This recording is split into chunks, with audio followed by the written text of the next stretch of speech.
டிட்வா புயல் காரணமாக கடல் சீற்றத்துடன் காணப்படுவதால் தனுஷ்கோடிக்கு சுற்றுலா பயணிகள் செல்ல 3வது நாளாக தடை விதிக்கப்பட்டிருக்கிறது. அங்கிருந்து செய்தியாளர் கார்த்திக் இணைகிறார்.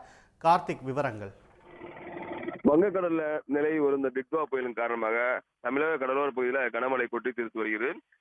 குறிப்பா பாத்தீங்கன்னா ராமநாதபுரம் மாவட்ட கடலோர பகுதியான ராமேஸ்வரம், மண்டபம், பாமன் உள்ளிட்ட பகுதிகளில் பாத்தீங்கன்னா கடந்த 3 நாட்களாக கனமழை பெய்து வருகிறது. தற்பொழுதுதான் மழையின் அளவு ராமேஸ்வரம், மண்டபம், தங்கச்சிமடம் பகுதியில் குறைந்திருக்கு.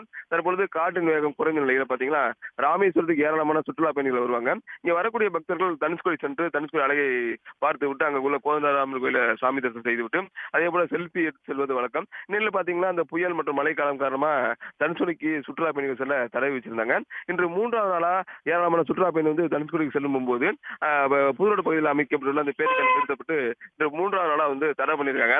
தற்பொழுது பாத்தீங்கன்னா ராமேஸ்வரம் தீவு முழுவதும் காற்று வேகம் குறைஞ்சிருக்கு. அதே போல கடல் சீற்றம் குறைஞ்சிருக்கு. இந்த நிலையில பாத்தீங்கன்னா இன்று 3வது நாளா பாத்தீங்கன்னா தனுஷ்கோடி செல்லக்கூடிய அந்த சுற்றுலா பயணிகளுக்கு காவல்துறை தடை வச்சிருக்காங்க.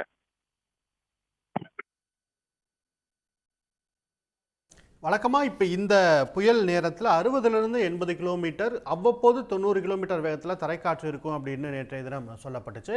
இப்ப காற்றோட தன்மை எப்படி இருக்கு ராமேஸ்வரம் மற்றும் தனுஷ்கோடி பகுதிகளில்? நேற்று இரவு பாத்தீங்கன்னா ராமேஸ்வரம், தனுஷ்கோடி உள்ளிட்ட பகுதியில் பாத்தீங்கன்னா 60லிருந்து 70 கிலோமீட்டர் வேகத்துல காற்று வீச கொடுத்து அதே போல விடிய விடிய மழை பரவலா விட்டு விட்டு கனமழையும் பெய்து வந்தது. தற்பொழுது பாத்தீங்கன்னா ராமேஸ்வரம் தீவு முழுவதும் பாத்தீங்கன்னா காற்றின் வேகம் குறைஞ்சிருக்கு. அதே போல கடல் சீற்ற வேகமும் குறைஞ்சிருக்கு.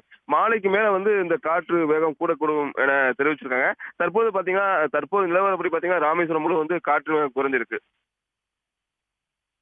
தீவு பகுதியில் இருக்கக்கூடிய மக்கள் முழுவதுமாக முகாம்களுக்கு கொண்டு வரப்பட்டிருக்காங்களா? அந்த சூழல் எப்படி இருக்கு? இந்த கனமழை பாத்தீங்கன்னா அந்த புயல் ஆரம்பிக்கிறதுக்கு முன்னாடியே கனமழையானது துவங்கி விட்டது. கடந்த 1 வார காலமா பாத்தீங்கன்னா ராமேஸ்வரம் உள்ளிட்ட பகுதிகளில் கனமழை கொட்டி தீர்த்தது. இந்த கனமழையின் காரணமா பாத்தீங்கன்னா தாழ்வான பகுதியில ஏராளமான பகுதிகளில் மழைநீர் தேங்கி இருக்கு.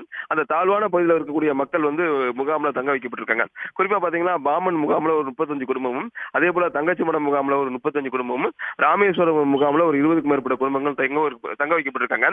தனுஷ்கோடி உள்ளிட்ட பகுதிகளில் பாத்தீங்கன்னா அந்த தனுஷ்கோடி பாலம் பகுதியில் முழுவதும் மழைநீர் மற்றும் கடல் ஊருக்குள்ள வந்துருச்சு.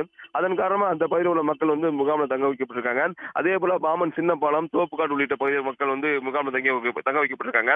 மண்டபம், தோணித்துறை பகுதியில் உள்ள மக்களும் முகாம்ல தங்க வைக்கப்பட்டிருக்காங்க. ஏன்னா பல்வேறு பகுதியில் இந்த கடற்கரையோர மக்கள் பாத்தீங்கன்னா அந்த மழை நீர் மற்றும் கடல் நீர் புகுந்த மக்கள் முகாம்ல தங்க வைக்கப்பட்டு அவங்களுக்கு தேவையான அடிப்படை வசதிகளை செய்து கொடுத்து வராங்க. விவரங்களுக்கு நன்றி கார்த்திக். உடனுக்குடன் செய்திகளை தெரிந்து கொள்ள சன் நியூஸ் பெல் ஐகானை கிளிக் பண்ணுங்க.